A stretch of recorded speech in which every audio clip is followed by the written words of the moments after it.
Good evening, everyone. This is ANC 34G's regular meeting on the second Monday of the month. We are meeting virtually again. I'm Randy Speck. I'm chair of this commission, and I also represent ANC 34G03. That's basically the area between Utah and Nebraska and Broad Branch. And we'll begin by introducing the commissioners. Chaz? Hi, my name is Chaz Cadwell. I represent the single member district 3G07, which is bounded roughly by Reno Road, Military Road,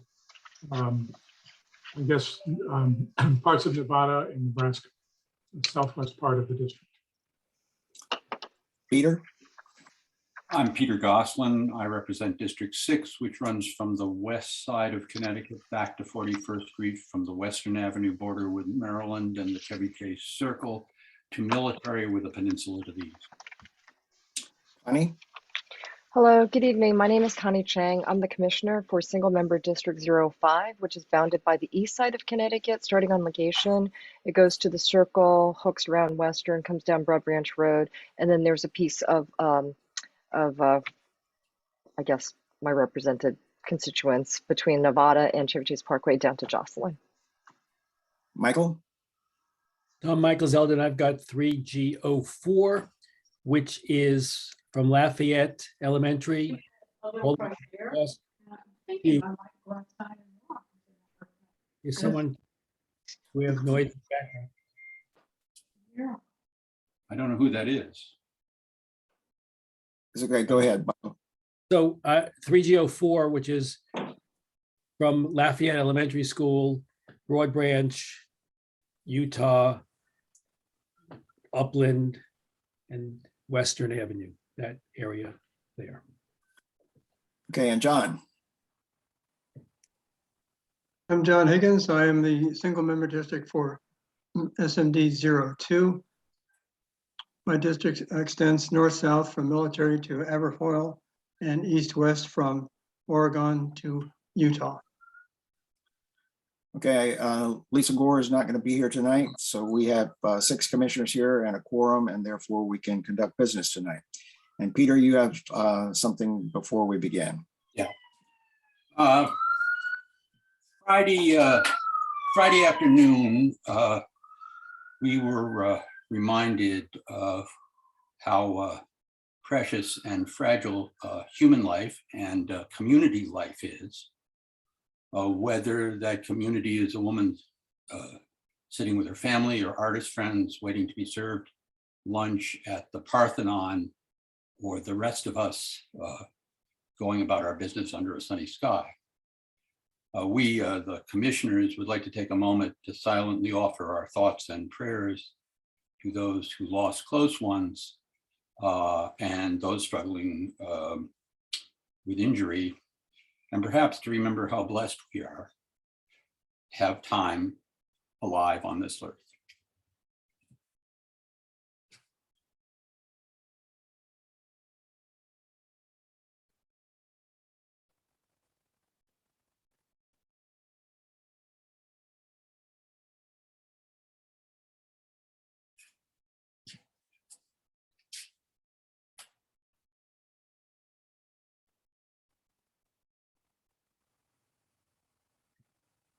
Thank you.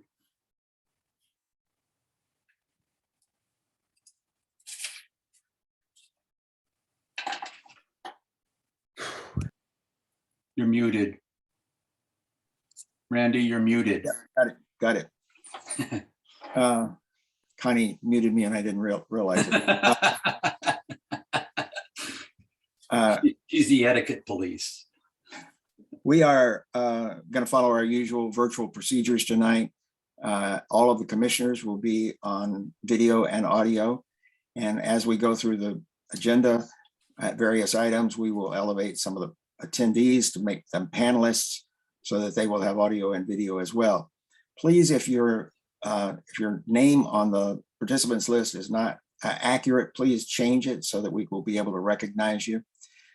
During the meeting too, if there are comments, please put them in the chat. And if there are questions, please put them in the Q&A so that we will be able to follow them. The meeting is being recorded and will be posted on our YouTube channel tomorrow. Okay, I think that's all the preliminaries. We have posted our agenda on the ANC's website on various listservs and Nextdoor, as we usually do. There are a couple of changes that we need to make. The first is with regard to the first substantive item on the agenda, which is the presentation by the Lafayette LSAT co-chairs. And at their request, we're postponing that until a later meeting. And then there would be one addition, and that arises as a result of the BZA hearing that was held on March 9th. And the BZA asked the Maret and the ANC to put the conditions that had been specified by the ANC into a memorandum of understanding. And so we will consider that at the very end of the meeting tonight. Okay, with those two changes, any other modifications anyone has to the agenda? The letter that we are going to discuss to the Office of Planning can come up under the small area plan. Okay. Yeah. Fine, thank you. There's lots to talk about, I think, under a small area plan tonight. Okay, with that, those two changes, all those in favor of adopting the agenda? 6-0. Okay, thank you. All right, the first announcement I have does deal with Maret Field, sports field. The Board of Zoning Adjustments held an 8-hour hearing on March 9th. John Higgins and I were there through the whole thing to consider the Maret School application to build athletic fields at the Episcopal Center for Children. And as anyone who has come to our meetings recently knows, we've had done a lot with regard to the Maret proposal, and a lot of that information, almost all of that information, is available on our dedicated website, the page in our website dedicated to that task, that work. The hearing on last Wednesday included presentations by Maret, by Friends of the Field, which is the party in opposition to the application, and by the ANC. In addition, there were about 40 public witnesses, almost evenly split between supporters and opponents. At the conclusion of the hearing, the BZA asked Maret to submit a post-hearing submission that includes the memorandum of understanding that incorporates all of the ANC's proposed conditions. We'll talk later about that at the very end of the meeting. And that has to be presented by March 16th, which is this Wednesday. The Friends of the Field may then file a response by March 23rd, and the BZA will vote on its order at the March 30th meeting. So we didn't get an indication of what the BZA is going to do with the application, but they will decide it at their public meeting on March 30th. Second announcement I have tonight is with regard to the fiscal year 2023 budget. The mayor will submit her budget for fiscal year 2023 to the council on March 16th, this Wednesday. And the council's committee of the whole will hold a meeting on that budget on March 18th. The council's committees, the individual committees that supervise or oversee the various agencies, will then hold hearings on each agency's budget between March 21st and April 7th. The complete schedule for those hearings and the instructions for participating are available on the council's website. The commission will be considering testimony at some of these hearings, and we'll consider some of that testimony tonight and then again at our March 28th meeting. But anyone may submit testimony as well, so it's not just limited to the ANCs. And the final announcement I have tonight is with regard to the Ward 4 redistricting task force. They met on Sunday and discussed two maps that incorporated feedback from the March 8th public hearing that they held, and Michael testified at that meeting on behalf of the ANC.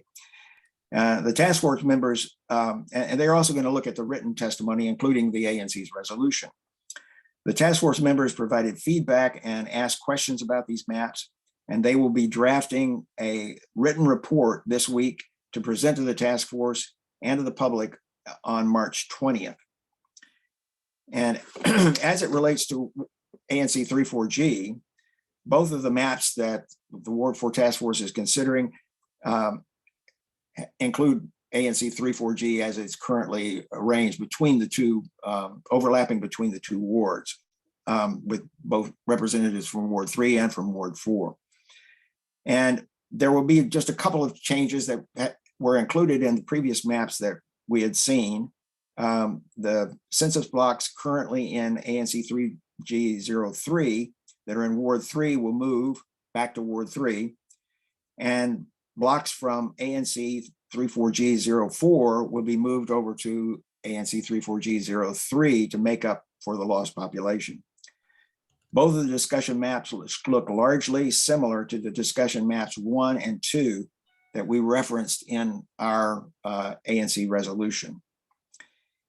And they avoid any more substantial changes to the SMDs that was proposed in map 4.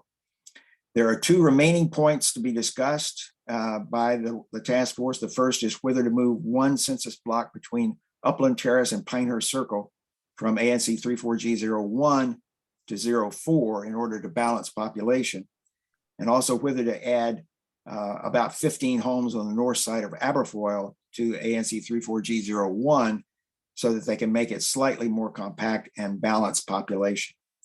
The task force will draft the report and include recommendations that address those 2 elements, but it seems that that's the only thing that's left to be resolved. Okay, that's all my announcements. Other commissioners' announcements? No one? Okay, we'll see if there are community announcements. Let me see. Emir has his hand raised, so. Yes, Connie, if you can make a panelist. yes, I will. Okay, I've promoted Amir. Let's see if he appears on the screen.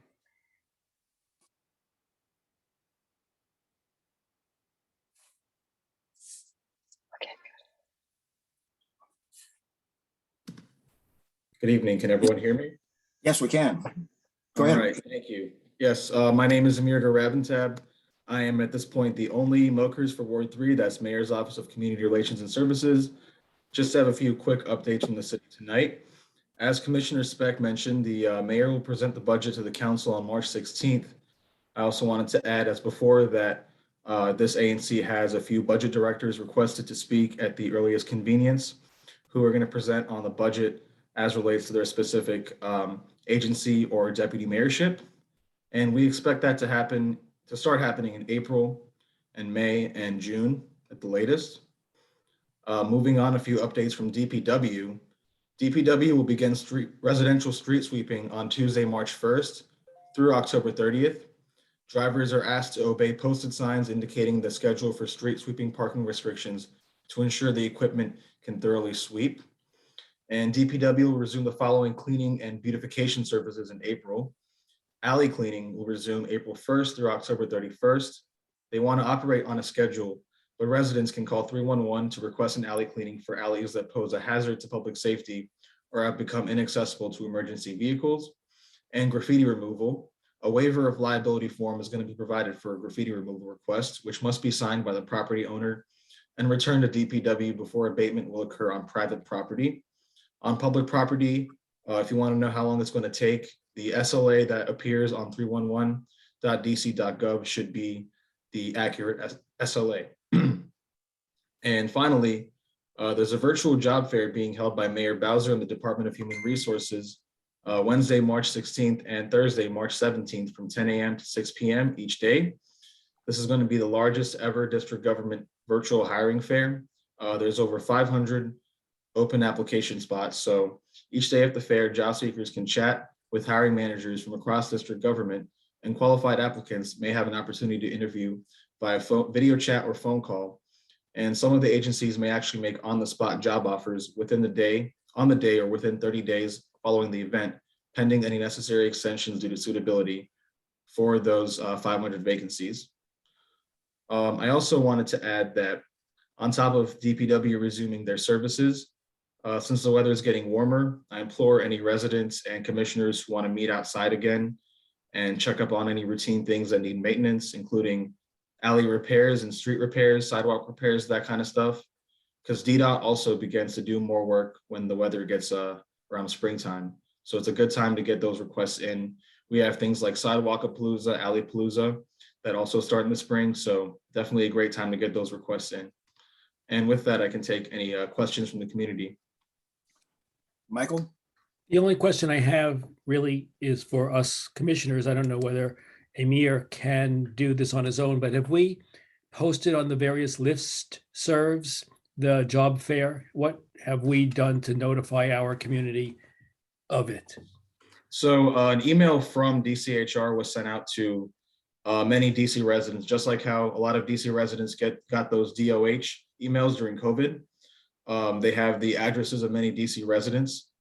I can also post this on the listservs. I believe some of the district agencies may have already posted it, but just to ensure, I can post this on the listservs, Nextdoor, and things like that. But I think many of you might have also received this in your emails as well, just directly from the district government. I have, yes, Amir, but I think redundancy and notice is good in this case. Absolutely. Thank you. Okay, any other questions or comments from commissioners? Okay, Amir, thank you very much. Thank you for your time.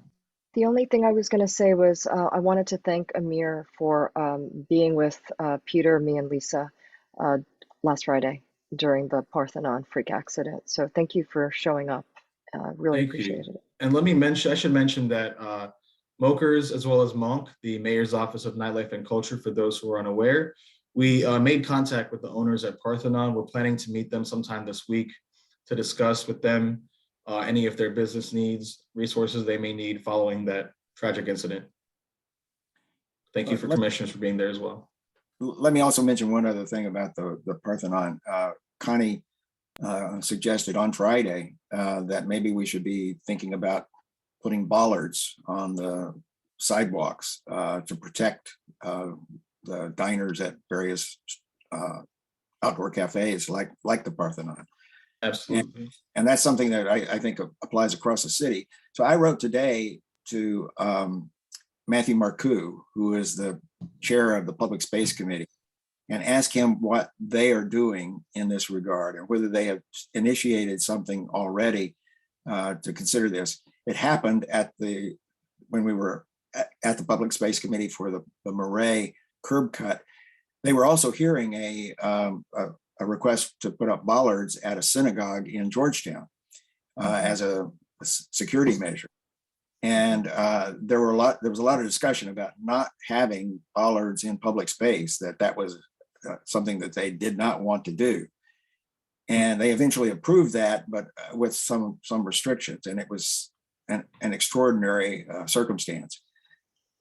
I think they need to revisit that, and that we need to really think about that carefully. And so I think Matthew Marcoux is a good guy, and he's very sensitive to these kinds of issues. And I think it would be good for us to continue to work with the Public Space Committee and see if something can be worked out citywide to address this issue. Absolutely, I agree. Could I camp on quickly because you mentioned me, Randy? I do think it's very critically important for these cafes, for businesses who are using the sidewalk for their cafes, for us to have these cement bollards.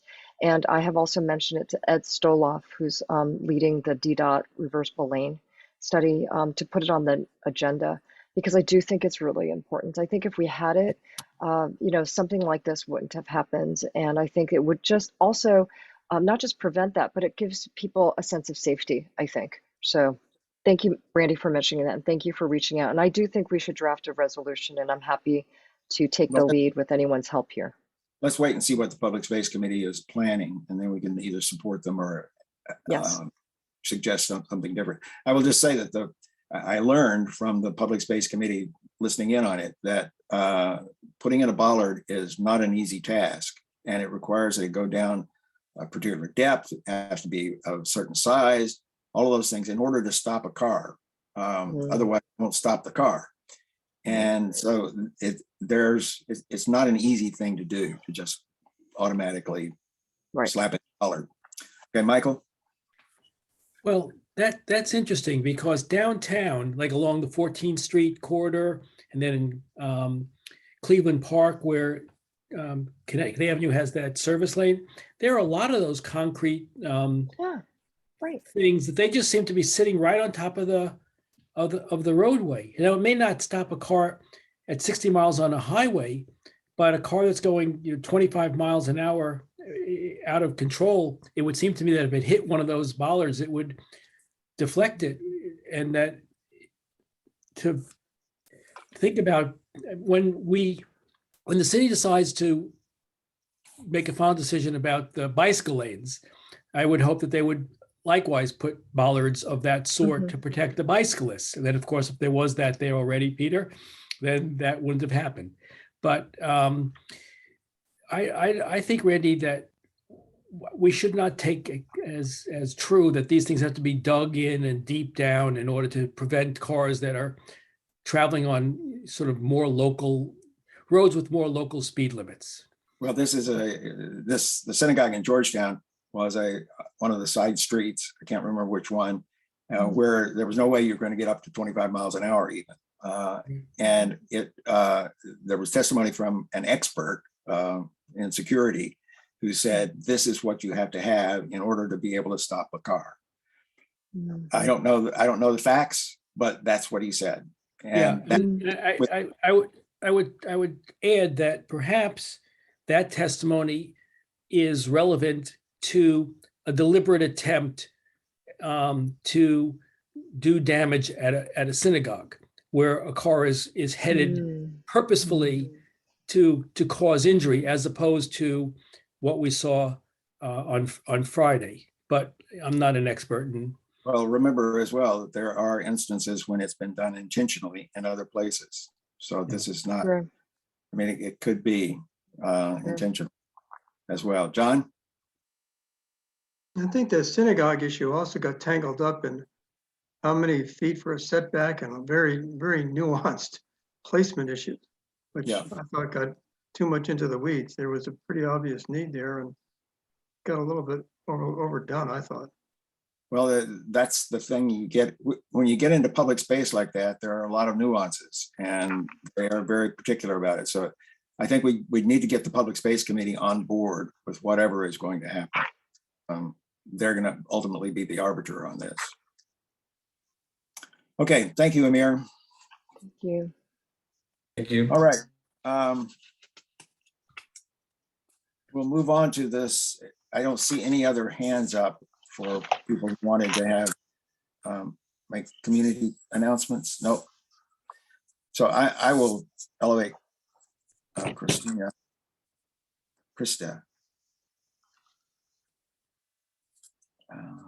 Did you get her elevated, Connie? She's elevated. Okay, good. Thank you.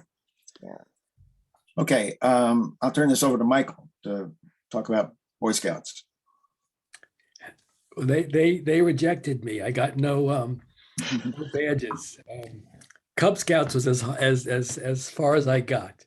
So with that, with my beef to be settled with Krista tonight, I thought that it would be interesting for the community to hear what the Boy Scouts are up to and how our community can become more engaged with them and how they could become more engaged with us. So for example, we know that during snow days, there are many elderly and otherwise disabled people who cannot shovel their snow, and we're always looking for volunteers. So there are opportunities perhaps, Krista, where we can team with Boy Scouts to provide that community and help them perhaps get those badges that they denied me. Well, the Cub Scout motto is to do your best, and I am sure that you have accomplished that as evidenced by being here tonight. So thank you for having me. So briefly, my name is Krista Waterweiss, and I am the district executive for Scouts in Washington, D.C. So that means that I cover the breadth of D.C. And all of our scouting units within. So we have Cub Scout packs, of course, which run kindergarten to 5th grade. The motto is to do your best. And this is a very unique program because it very much involves family in it. So unlike other youth programs where you drop your kid off at the program and they do their activity and then the parent comes to pick them up afterwards, Cub Scouts involves the family the entire time participating in the activities. So this is kindergarten through 5th grade. We have boys, we have girls, and we have boys and girls, and it's very exciting. After 5th grade, we move into Scouts BSA, which is the tan uniform shirt I have on tonight. And that is 6th grade through the age of 18. So that's when our young men and women can earn Eagle Scout, which you may have heard of before. And we're very excited that we have many new girl troops in Washington, D.C. And quite a few girls have earned Eagle Scout for this past year. A total of, oh my goodness, I have the number in front of me, 27 Eagle Scouts last year during COVID, which is fantastic because most troop meetings have had to suspend a little bit during the crisis. We also have 2 older youth programs, Venturing, which is high adventure based and goes until 21, and Sea Scouts, that's like nautical SEA Scouts, which goes from 14 to 21 as well. And our Sea Scout ship in DC is very closely aligned with the Coast Guard Auxiliary, and they get to do a lot of very cool and fun activities. This week they were at the Coast Guard air station at Reagan Airport and got to go on the Commandant's airplane, which used to belong to Oprah. They invited me. I felt like I was the president. It was so exciting. And the 35 kids there had the time of their life. So right here in Ward 3 and 4, we have quite a few units. We have 9 actually. We have Cub Scout Pack and Scout Troop 1946. We have Pack and Troop 100, Pack and Troop 90, Pack 5776, and Pack and Troop 24. So those are our 9 units within the ward right now. They're wonderful units with some fantastic leaders. I got to start here in the fall, and everybody I've met so far has been phenomenal. And these kids are making a lot of difference. So in DC, we have 1,235 youth with around 500 volunteers. And they do a lot of great community service. So we do a big food collection every year. You may have heard of it, Scouting for Food. This year, over 2,494 pounds of food were collected and donated to food banks in Washington, D.C. A lot of camp nights happened. A lot of miles were hiked, nearly 2,000 miles hiked, almost 2,000 nights camped, and a lot of merit badges earned. And like I said earlier, quite a few Eagle Scouts.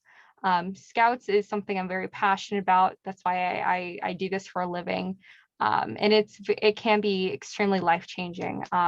For every single kid that goes through the program, whether they don't make it through all the way, maybe they find sports, but they had a great time in Cub Scouts when they were younger. But the lessons that it teaches can stay with you a lifetime. Lessons of doing your best, of being a good citizen, of leadership, really define our young people and make them into the community leaders of tomorrow. That's kind of my brief overview of scouting and a brief touch on our packs and our troops in the ward. I know that our units are always looking for service opportunities. We all keep track of our service hours because it's something that reminds us to do our best, and our motto is to do our good turn daily. So do one good thing every day. And so we would love to connect any service opportunities to our packs and troops in the area. And if you give me enough advance, I'll be there and you'll see my shining face as well.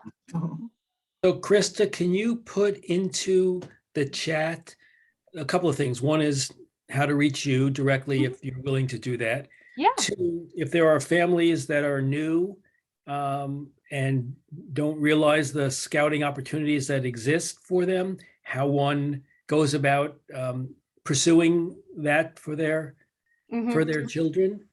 And then you and I can sort of figure out the best way to learn what your ability to do community service is and what the community's need for service is, so that we can try to marry that up and sort of create a program rather than have it be sort of an ad hoc. Yeah, we can definitely do that. So I'm dropping my name. It's Krista Waterwise, my phone number, and then my email address. I can be reach day or night, really. I'm always working. And for new families interested in scouting, a great resource is a website called bescout.org.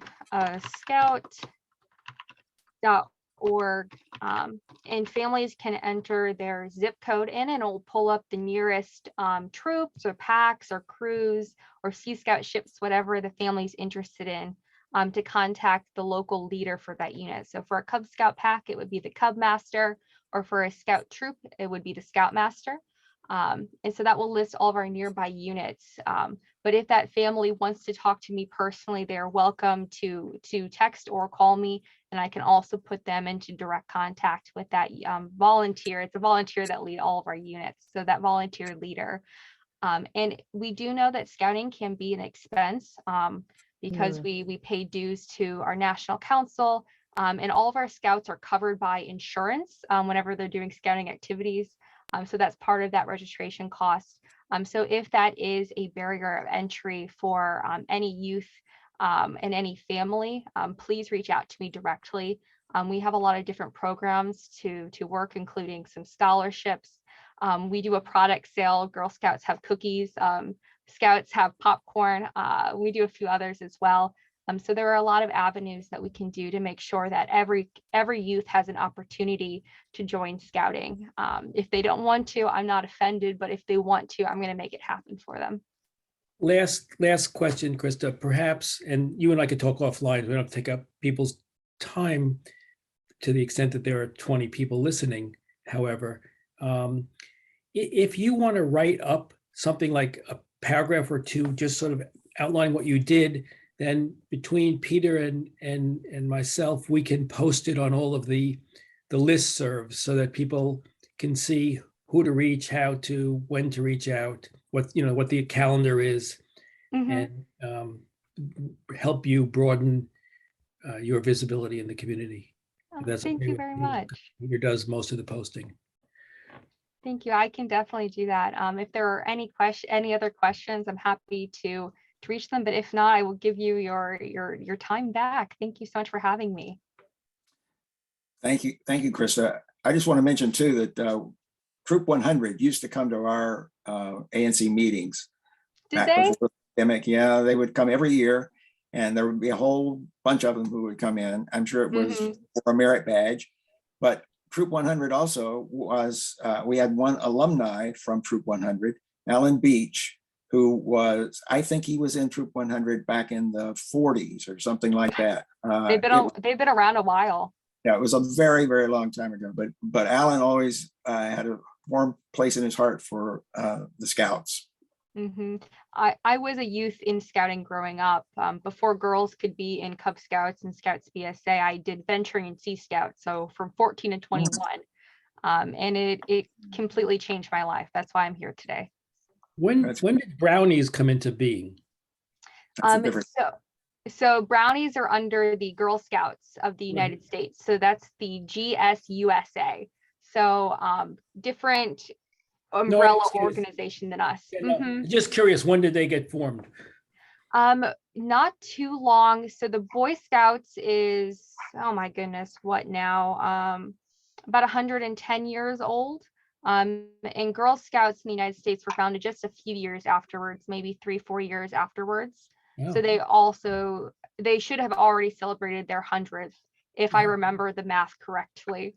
But we are separate organizations. So the Boy Scouts of America is under this purple patch here. This is our world organization. So we are with 175 other countries. And then the Girl Scouts is in their own international umbrella organization that's in about the same group, but mostly organizations that cater just towards girls.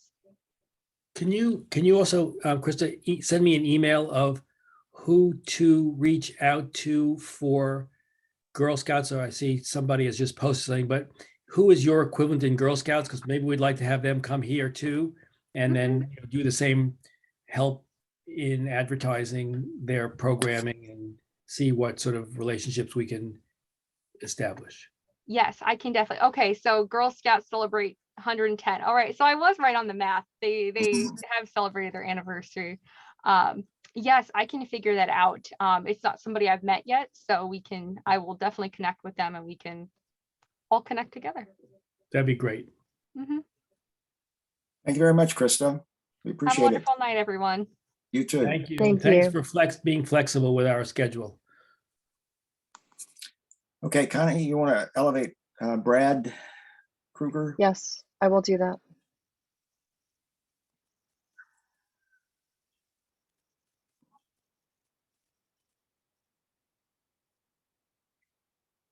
And I'll just introduce this as Brad is coming on. This is something that's gone back for quite a while, the ANC's involvement in this, but it's the public space permit application by the National Park Service for a wayside exhibit at 1 Chevy Chase Circle to describe the history of the circle and its context. And Connie, since this is in your S&D, I'm going to turn it over to you.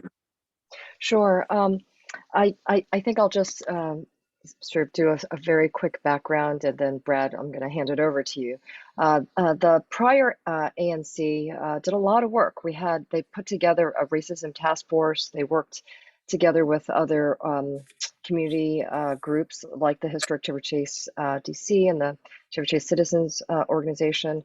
But back in 2014, we were already talking about the Chevy Chase Circle and the fountain at the circle, but a resolution didn't pass then. But it did pass on July 27, 2020, where we recognized that the fountain had 2 plaques in honor of Francis Newland, who was a House of Representatives, representative in the House and then a senator from Nevada.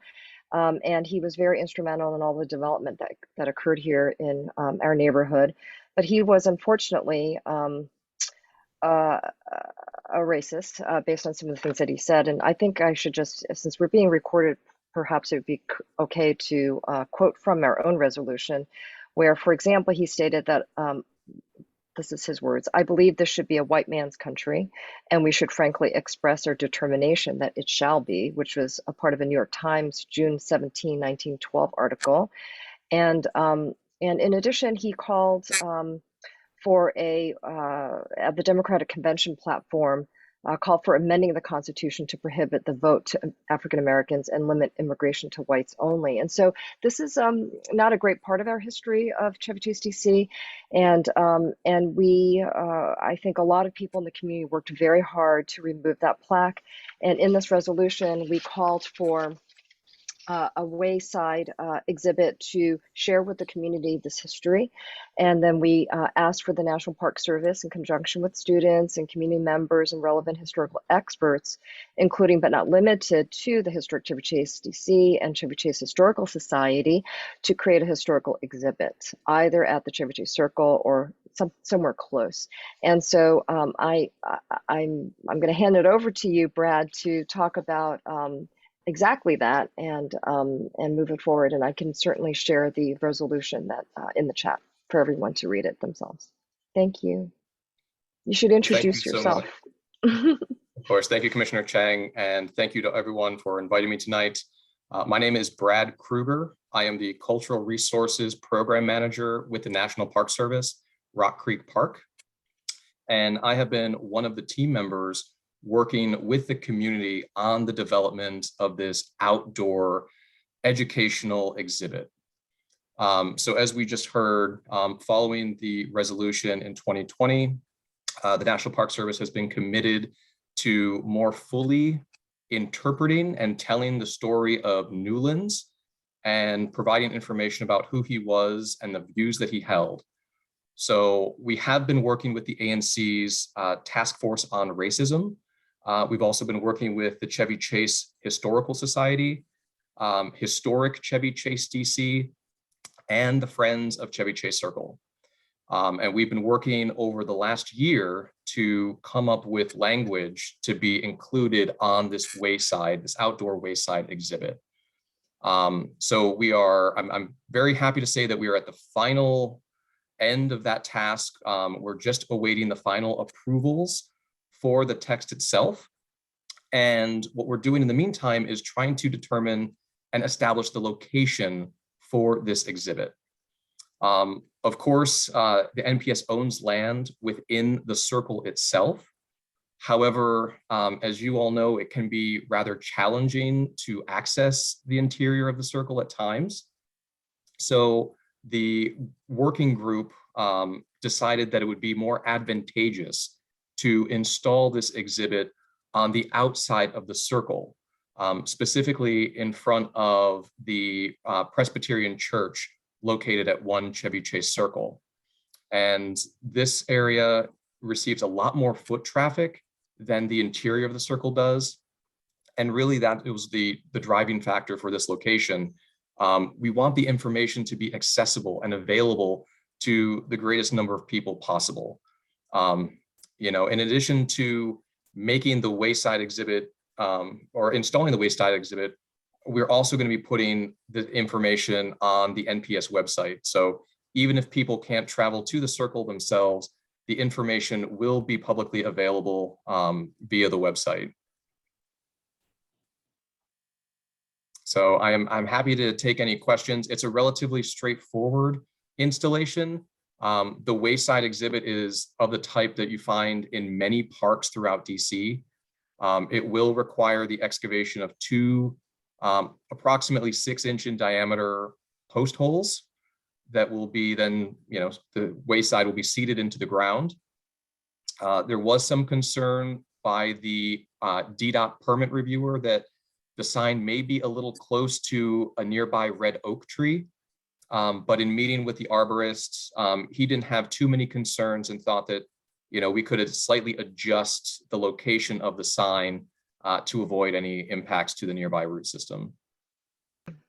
So I'm happy to take any questions or provide more information. Sean?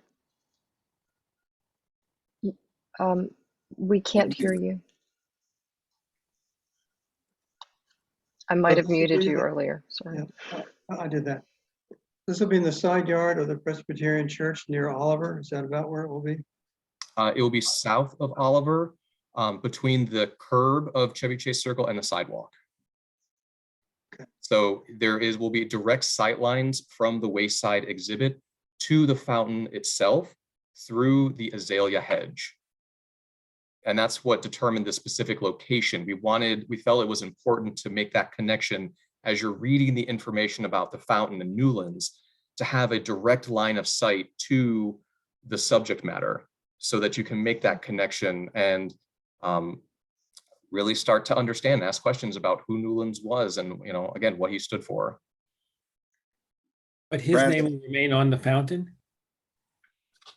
Yes. So what it, as of right now, it was determined that in order to remove his name from the fountain, that would take an act of Congress because it was a legislated memorial. And so legislation has been introduced by Congresswoman Eleanor Holmes Norton and by Jamie Raskin to change the name or to remove the plaques. Essentially, it doesn't change the name; it just removes the plaques, removes Newland's name, and that is progressing, but very, very slowly in the Congress. So, Will they remove his name from the street sign too? well, that's another issue. Peter? Brad, I'm a little confused about where you're talking about locating this. I mean, south of on the outside rim, south of the fountain is that playground. No. Brad, you don't have to have the map of the location. I think you misspoke before when you said it was south of Oliver. I think it's south of north. Oh, Yeah, this is south of Patterson. That makes sense to me. Yes. So that, yeah. Apologies if I misspoke. I do have a map. If you would like me, I'm happy to share that with you. Yeah, Yeah. why don't you share that? I was going to ask, if you can share your screen and then everyone will. Let me make you co-host so you can do that. Sure. Okay, you should be able to do that now. Okay, very good. Please bear with me. All right, and just let me know if everyone can see the map. Yes, we can. All right. That's good. So hopefully it's large. I'm happy to make it just a little bit bigger for folks. Thank you. Thank you. But so here we have the circle. In the very center of the circle, you see the fountain, and it's the southeast quadrant, right outside of the Chevy Chase Presbyterian Church, between the curb and the sidewalk. This is where we're proposing to install this new exhibit. Again, this location, people will not have to cross the circle to access the exhibit. And again, at this location, it provides direct sight lines to the fountain itself. I believe you have I think what you label Chevy Chase Parkway is Patterson Street, isn't it? And in any case, it's north of Oliver and south of Patterson. And I see where it is. Thank you. Mm-hmm. And Brad, will the description will face the sidewalk, I assume, correct? Correct, yes. So somebody standing on the sidewalk will be able to read the text and then look up just over it and then see across the circle to the fountain. Perfect. So it'll be on the outside of it'll be on it'll be between the roadway and the sidewalk, not on the, as you're walking north, the right side of the sidewalk. It'll be on the left side of the sidewalk. Is that correct? That is correct. That's good. Fine. That's important. Yeah. And how big is the sign, Brad? I don't know if you mentioned that. You just said about the 6-inch diameter post holes, but how large is the sign itself? So the sign is approximately 3 feet wide. And so the panel measures 3 feet by 2 feet. Okay. And it's typically situated between 3 and 4 feet above the ground. So Brad, is that comparable to the Lafayette Pointer signage? No. Wow. I'm not bigger. familiar with that off the top of my head. What's the size of the new signage at Lafayette? Bigger? I think so, and also taller. If Yeah. we had the signage that was at Lafayette Pointer, you couldn't look at the. You'd have to look through the sign to see the fountain. So this presumably is sitting low. Mm-hmm. So you're looking over it. So Michael, I mean those signs at Lafayette Pointer are fairly tall. I mean they're taller than a average human being, aren't they? Well, there are different ones. There's the signage that just says Pointer Lafayette. But Like segregated Lafayette by Pointer design. Hall. You're talking about segregated by design? Yeah, there's the ones that are on pillars that are high up Yeah. with the big, that's one set. And then there's smaller ones that just give the name of the park. So I'm trying to figure out where this fits in between those. There's also a wayside sign at Lafayette Pointer Park that's further up the hill. It is the same design as what's proposed here, but I think it's a bigger sign. Uh-huh. So on the next page, I have a schematic for what the sign, just the Perfect. general. Thank So you. we can hopefully Yes. Now we just forget to. clear that up, but here we go. So it's kind of an exploded view. Oh yeah. So Oh. it's like But that. That's not the it's- same. Yeah. Yeah. Yep. So it's kind of cantilevered. Mhm. The posts, the two posts itself, they won't actually be in the center of the panel, they'll actually be at the front. But again, it's no more than 4 feet tall. So anybody, that comes up to the wayside will be able to see right over it into the circle. So it won't obstruct views or be overly noticeable in the landscape. We always talk about, is this going to be an attractive nuisance? It's generally small, low profile, and blends into its surroundings pretty well. So I'd like to read 2 Q&As, one from Tom. There is a plaque on or near the fountain. Does it provide information no longer considered valid?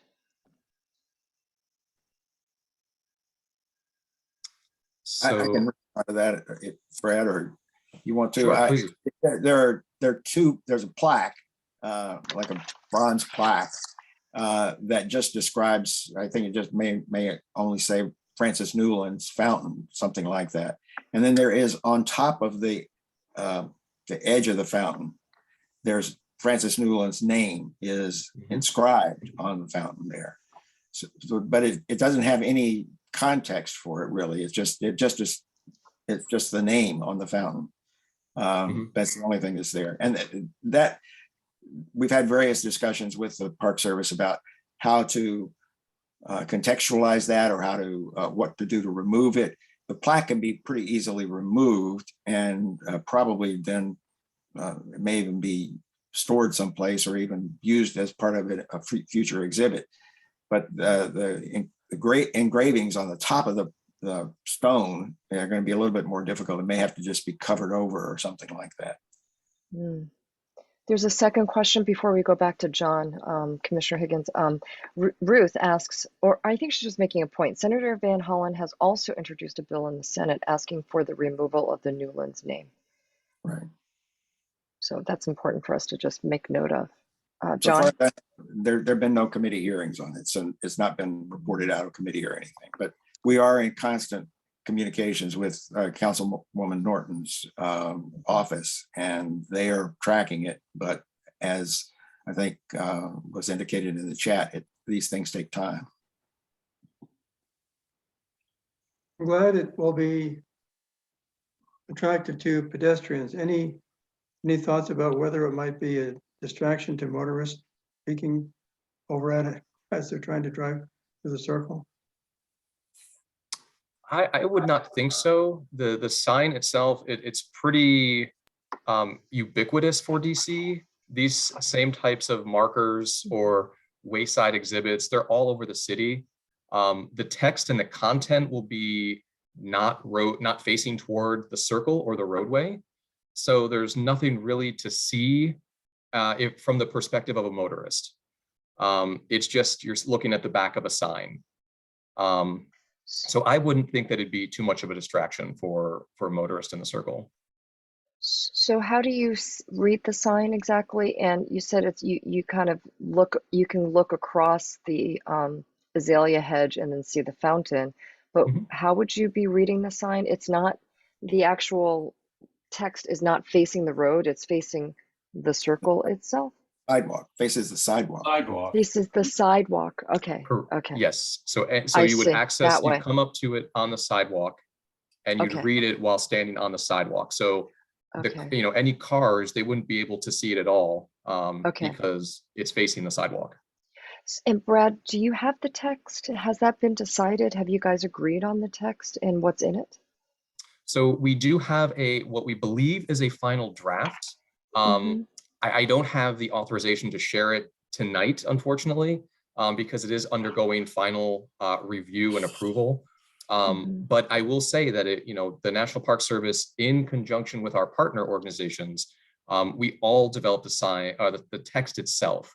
So we had somebody from the Task Force on Racism, we had the historical societies and the Friends of Chevy Chase Circle. All these community members were weighing in because we were wanting to provide all this context, this very important historical context. But also we have the kind of constraints of operating within the National Park Service sign standards. So for these type of outdoor exhibits, we have a certain word limit that we have to adhere to. So my background is in history and archaeology. So I like I like a book on a stick, the more information, the better. But for these types of exhibits, the general feeling is less is more, provide the information in a very clear and concise way. And that is what we've done. The working group on this did a fantastic job. They were very diligent, provided wonderful drafts and feedback. So I'm looking forward to being able to share that with everyone. I'm just not able to share the exact text tonight. It would be really wonderful when this comes out if you could provide a list of the working group so that we can acknowledge all the people who've worked on it when we post it on our website. I would really love to be able to do that if that's at all possible. Sure, I don't see why not. That should be completely possible. And my last question is, let's say it gets approval and so forth. What is the timing in terms of installation and how long will it take and so forth and so on? So the installation is contingent on the National Park Service receiving the construction permit, the DDOT construction permit. Okay. that is subject to a public space committee hearing. And I believe that hearing is scheduled to take place on April 24th, if I recall correctly. Okay. So providing that we get the green light from the Public Space Committee and we get the permit approved, that means installation of the hardware would probably take place sometime in May. So that we're probably looking sometime between May, maybe June, depending on when we can get the panel fabricated. Mhm. So can we- Okay, And thank you. Can you look into getting a bollard around that part of the circle? So cars don't jump the curb? okay. Thank you, Michael. And Michael, when you read it, you can get a merit badge. Okay, let's- My problem was really one of attitude, Peter. I can imagine. Hard as it you is so to much. believe. Thank you so much, Brett. Thank you Great, so thank you all much. very much. Connie, before he leaves, we've got the vote Yes. on public space. Right. Excuse me. Yeah. Yes. You wanna make a motion? Yes, I will make the motion. I move that we, the commission, approve this public space permit application from the National Park Service to erect this beautiful installation, Wayside sign. wayside exhibit. And that we designate Connie as our representative at the Public Space Committee. Okay. Is Okay. there a second? Second. All those in favor? 6-0. Okay, thank you. Thank you, Brad, very much. And thank you Thank you, for all the Brad. work done on this. Thank you so much. And thank Great. you, Randy. Thank you, everyone. And Have a great thank you night. for all the people who worked on it that I didn't name directly. I might have missed some people. Thank you so much. Take care. Okay, Connie, if you could elevate Matthew Fruman, please, and I'll begin introducing it. This next item on the agenda is the discussion and possible vote on the development plans for the Lisner-Louise-Dickson-Hurt Home at 5425 Western Avenue. And this is for the zoning commission, case number 21-11. And Matthew Fruman has been to our commission before. He presented about this at our November 22nd meeting on the plans for that they were contemplating for the Lisner home. And this is located in ANC 3E, but it's only a couple of blocks from ANC 34G. And so we thought it would be appropriate for Matthew to brief us on this, and also to consider whether we want to submit a resolution to the zoning commission in support of this application. And there have been a number of changes since the November presentation. And so it's good for Matthew to be back here again. The case is scheduled for hearing now before the zoning commission on March 17th. And I just reported as well that on March 9th, ANC 3E passed a resolution supporting the application. So Matthew, up to you. I wonder if you can also add Ward Oram and Michael Winsick as panelists, or if there's a limitation. No limit. And I will also make you a co-host so you can share your screen if you want. Actually, make Michael Winsick the co-host, if you would. Okay, I will. Thank you. So we'll walk through this and try to make it pretty quick to bring you up to speed. But one of the things that came up the last time we were before this ANC was sort of an interest in seeing Lisner integrate more fully into the community, and lots of comments about opening up and having shared activities and things with members of the community. So it struck me that it would be useful to have Ward Oram, the CEO at Lisner, introduce this so that you can all get familiar with Ward, who is an institution that has made Lisner a phenomenal place, not for all the 80 years, but for close to half of them. Thank you, Matt. Thank you. Good evening. Yes, I am Ward Oram, the CEO of the Lisner-Louise-Dickson-Hurt Home, where I have served for over 40 years. So Matt's spot on there. Thank you for allowing us this opportunity to share our plans for the home and those that we serve. Since 1941, the home has been a leading provider of long-term care for underserved elders in DC. Our mission is to provide extraordinary health and life care services to low and modest income seniors, empowering them to live their lives to the fullest. Today, we provide 5-star rated assisted living and skilled nursing services to 116 seniors and disabled individuals on our campus at Friendship Heights. For a number of years, the home has been engaged in strategic planning efforts directed at addressing the changing dynamics of elder living communities, recognizing that we have a critical role to play in developing new housing and care options that support aging in the district, particularly in Ward 3, where affordable housing is scarce. Our primary focus is on effectively utilizing the available space on our property. The goal is to make strategic investments in our site that can support and expand our mission to serve low-income seniors while strengthening our financial position. An unexpected flood in the original 1940s building in July of 2020 rendered that portion of the overall facility uninhabitable, which necessitates that we now renovate and complete an adaptive reuse of that building, which provides assisted living to low-income elders. As well, we are planning to construct an affordable independent living senior apartment building that will include 93 affordable units for those at 50% or below AMI. This project was selected in February by the Department of Housing and Community Development to be the first Housing Production Trust Fund investment in Ward 3. We are truly excited about our future of service to DC's low-income elders. And now I'll turn this back to you, Matt, to continue our story. All right, thanks, Ward. One other thing in the story of Lisner that everybody should appreciate is the role that art plays there. So sometime when we get past COVID, come and visit Lisner and see all of the art done by the residents of Lisner.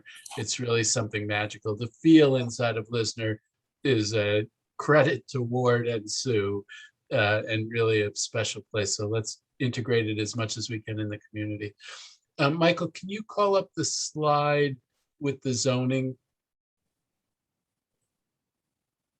There you go. So we were before you in November, and at that time, we had presented a proposal for a building that would go on our site, and we had an application in for a map amendment. And we'd been working on this for a while, dealing with the flood, dealing with COVID. We had talked about doing this kind of a project before, but our neighbors had not heard about it for a long time. And when we came out with our proposal, we thought it was a proposal that our neighbors would like, and our neighbors were shocked. They were concerned about two things. They were concerned about the idea of getting a map amendment that covered the whole site that you see, the red and the green. And they were concerned about the relationship of the building to 42nd Street. We stepped back and tried to figure out how to address these issues, whether we could address these issues. There had been a request to limit our map amendment, and we didn't know whether or not that was legal or practical. And we had to take time to explore that, and we concluded that it was. And so we have changed our map amendment application from the last time that we saw you so that it only applies to the area in red. There's the little odd strip along Western Avenue on the top, which is intended to bring us closer to where there's other RA2 zoning. Doesn't connect up with RA2 zoning, but it gets us closer to it. And the idea was, we're going to do this project. It's really important to Lisner. But if we ever wanted to do something else big on our site, we would have to go back and get in front of the community another time. We wouldn't have a matter of right to build significantly more density on our site. And we were happy to do that. If we did something in the future, we're happy to work with the community again, as we have here. And I think that move assuaged a lot of concerns in the neighborhood. That was a big concern for the neighbors, and we didn't want to frighten them. And so we tried to find a way to adjust. On the building itself, we put our thinking caps on and tried to think about whether there were other ways to present the building so that it would meet our needs and the city's needs and serve 93 low-income DC seniors, but address the key issues raised by the neighbors. And for that, I'm going to turn it over to our architect, Michael Winsick, who has probably done 100 versions of this building at this point. And in that process has come up with one that that we think is quite brilliant. So Michael, if you want to take it away and walk us quickly through the new renderings. Yeah, thank you, Matt, and good evening. So you all know where we're located and the buildings that we have, but let me just point out a few things. So, you know, along Western, we have an entrance off of Western to the main circle, which is part of the original design of the 1940s building, which is this building, which was the original building that the Lisners built. In 51 and 57, 2 more one-story additions were added to the back. And in the 1990s, a one-story addition was added over here. Parking and this depressed loading area have always been located off of Livingston with an access point right off of Livingston. So we had these 2 access points, and our original thought was to try to use that access point as a connection to a building put here, which looked something like this. This was part of a proposal that the developer who's working with Lisner had originally put together, which kept the building 40 feet off of the property line and maintained some heritage trees along here, which was thought to be responsive to the neighborhood. But after talking with the neighborhood, we really started to understand that we really needed to change something. So you can see here, the gray is the old V-shaped building that I just showed you. But what we did was we reversed the building essentially. And so we put the building up and over so that this gray area becomes a green space and a big depressed lawn, which you'll see better in a moment. Additionally, the access point off of Livingston, while Department of Transportation from DC thought that was the point that we actually should use for our access to parking, we heard from neighbors that, and we agreed that this portion of Livingston is so tight between Western and 42nd, and there's a lot of pedestrian circulation to the playground over here, that this actually may be a dangerous location. So we really did a lot of soul searching and investigation and realized as a team that we could actually put everybody through this main entrance. And we'll show you in a moment a little bit better slide, but we'll come around. The new building will sit here with an entrance here. You can see the old building was sitting much closer to the property line. We moved that back for HPRB purposes so that the view to the old Lisner building is better, which is very important to the historic people. As you come around, you'll have this short-term parking, but then you'll go into a small cut. Because the grade here is low, we're actually only 3.5 feet down here, and then we're at the level of the garage underneath of this building. So you will actually go down 3.5 feet, and then we'll be in a covered tunnel so that when you drive by here, you'll never understand that there's anything happening here. We also have the challenge of a bunch of heritage trees on the site.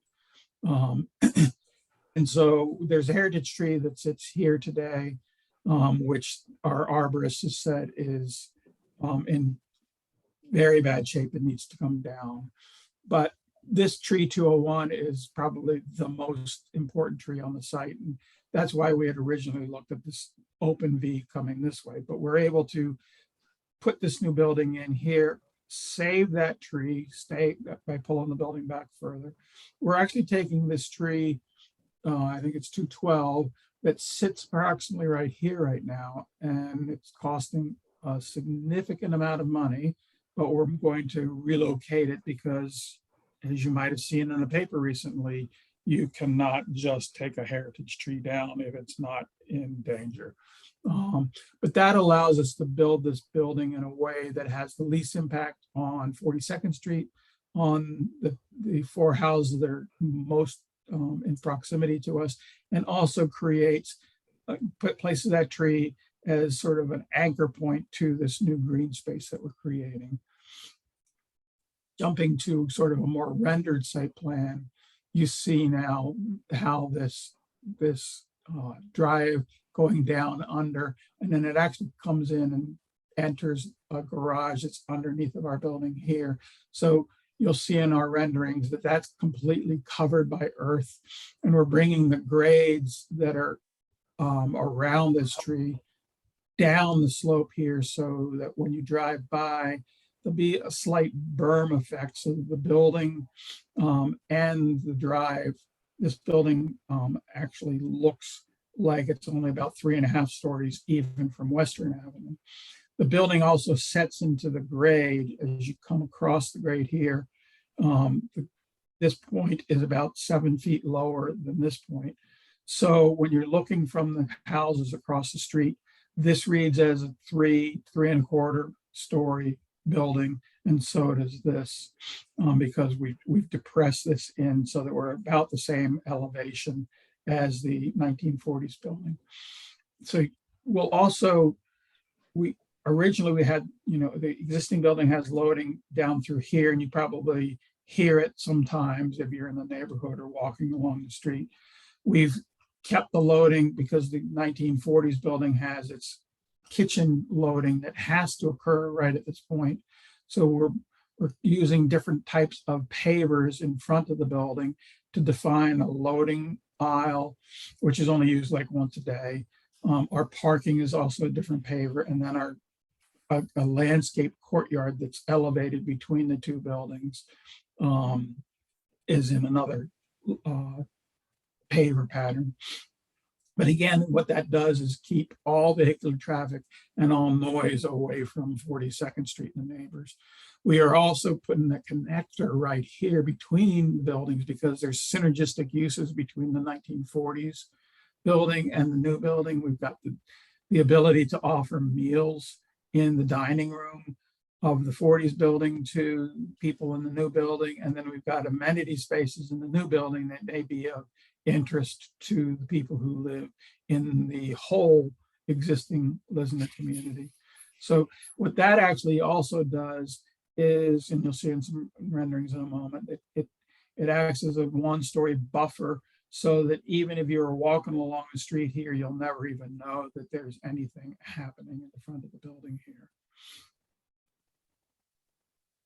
So we did sections through various houses to show the neighbors how that all worked. And we made sure that we are either within a foot of their roof height or even lower than their roof height. As we come to the end of the building, we actually step the building down so that we would be at our closest point to the property line and to the curb, we would be lower than the existing buildings around us. We can go into that in more depth if you're interested. But this shows you how that garage entrance, this is all underground, will work. As you can see, the garage is completely under the building. No one knows it's there. Between the two buildings, we'll have service uses, which are serving both the 40s building and the new building.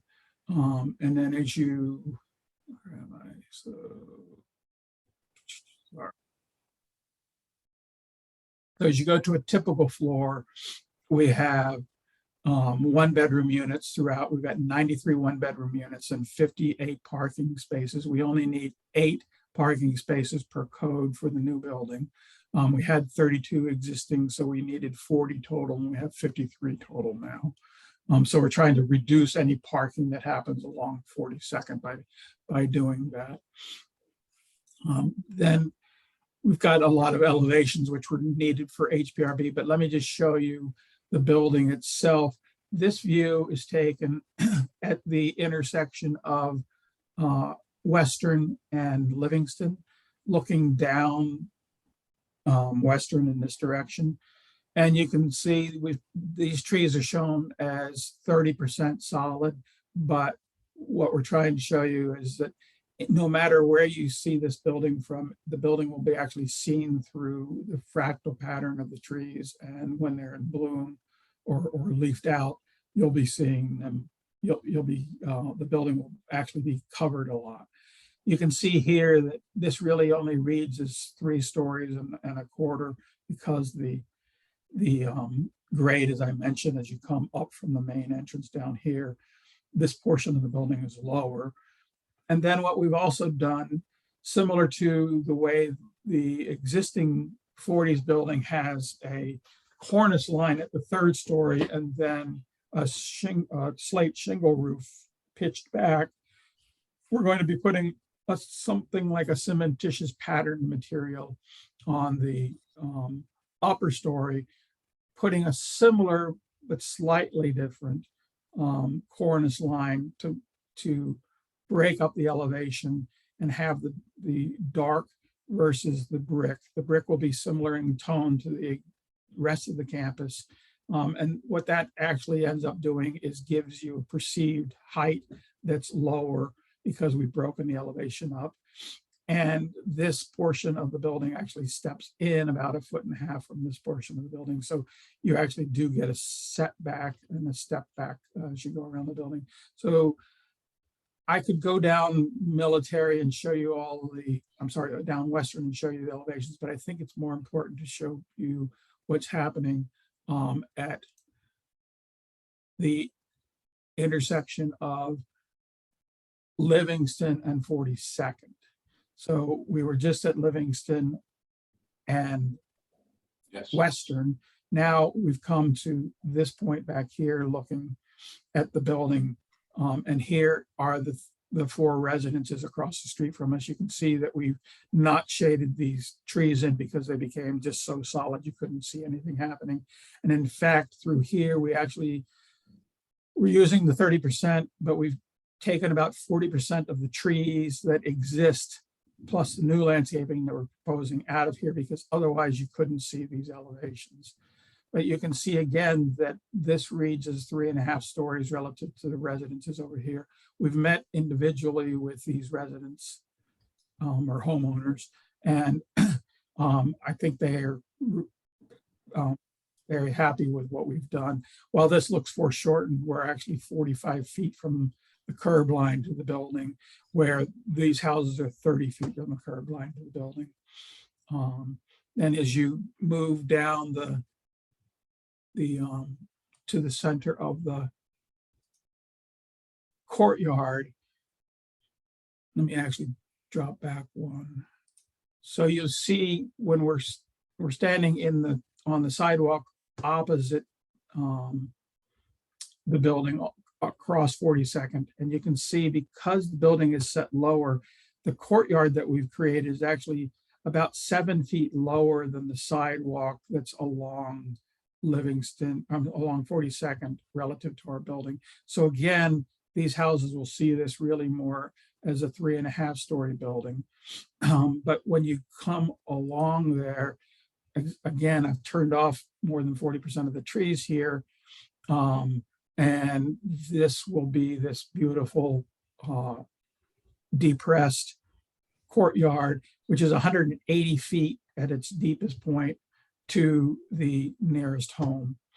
And you'll look down a nice slope. Let me go to here. You'll look down a slope when you're walking along this sidewalk. You'll see a sloped lawn down to amenity space for the residents, but we're also wanting to invite neighbors to pass through. We'll have a walkway system in here, and we create what I call what we call rooms of space with landscaping and different types of seating and amenity spaces in this very large green space that we create here. And then we also want our residents to feel comfortable and invited to walk within your neighborhood. Then finally going down to the last house, looking back up 42nd, you can see we've moved the building. We were closer, this building was closer to the 40s building in the past. We've moved it further away at the request of HPRB. And we've got this linkage, this one-story linkage that I mentioned before. We're again doing that in this dark gray material so that you see this as what is called like a gasket of space between the brick and the brick. And you don't see it as a contextual connector. But again, that sits back about 150 feet from this sidewalk to where this actually sits. There's a beautiful stone retaining wall that you all may know that curves into the site from the crosswalk here, and we're maintaining that. And there's a beautiful magnolia that sits here, which we're working very hard to maintain, or we may end up having to relocate. But then you can also see that what we did at this location, because we were at our closest point to the homes, is we dropped this portion of the building, the first 35 feet of the building at the end, down to only 3 stories tall, so that we would have less of a encroachment along here. So while you do see sort of a street line carried, we're further back than we ever were with any other design. And then we've got that 180-foot deep courtyard in the middle. So that is a very, very quick run through of our concept. And I'd be happy to give you more detail if you have any questions.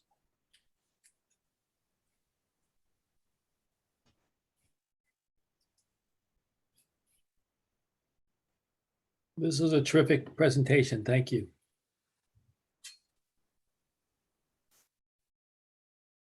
Randy, it looks like you're talking, but you're on mute. Could you take down the shared screen, please, Michael? Yes.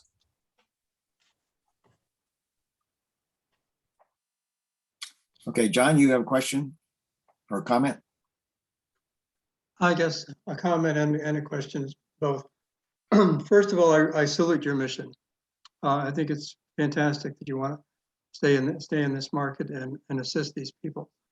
I think the last time you visited us, you were talking. Right now you have assisted and acute care, but no independent living. Is that correct? Yeah, that's right. I mean, we have had independent living in our 1940s building in the past, but since the flood, it's all assisted and skilled nursing. Okay. And this gives us the opportunity to have independent living. This would be approximately 93 independent living units. Exactly. Okay. And I guess, and last time I think when you mentioned that part of this, I know you're in the affordable area, but this independent living, these units will help you develop a critical mass of revenue to improve your financial situation. Yeah, I mean, it's we're bleeding money because our 1940s building has been gutted, and we need to get our 1940s building back up and serving residents.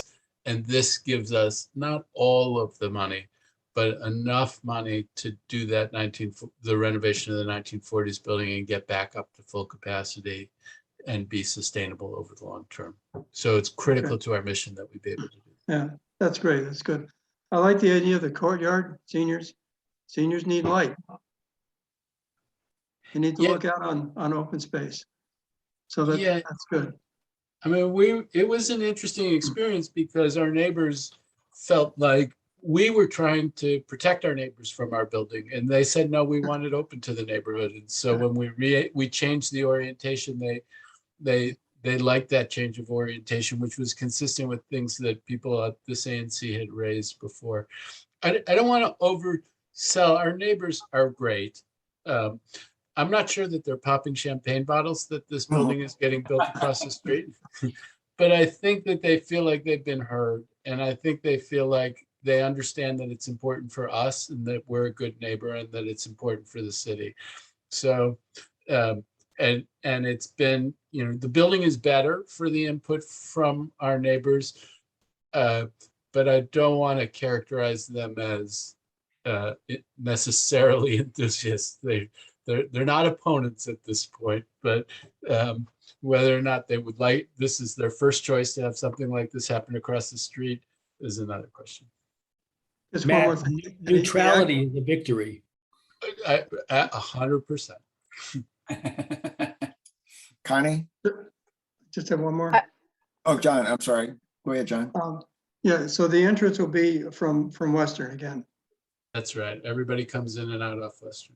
Okay, so you won't have any problems with emergency vehicles coming in and out. I think it would have been a nightmare on the other side for emergency vehicles. No, yeah, you're right. This works. And we have emergency vehicles that come in off of Western now and a special place, and they'll come in off of Western. And if there's a need, they can serve the new building as well, coming in off of Western. Okay, thank you. Thank you. Connie? Well, thank you so much, Michael, for that presentation. And Ward, I love that you said that you guys are the first recipients of the Housing Protection Reduction Trust Fund dollars, I guess. Do you have plans? I guess maybe the last time you did talk about where all of the low-income residents, the seniors, hailed from in terms of the district, or where they moved from to come live at the building. Where do you think the low-income people will be? Is there going to be like an application process? Like, how are you going to track these 93 people to come move in? Have you thought about that? Is there a plan in place? Have you thought about that some?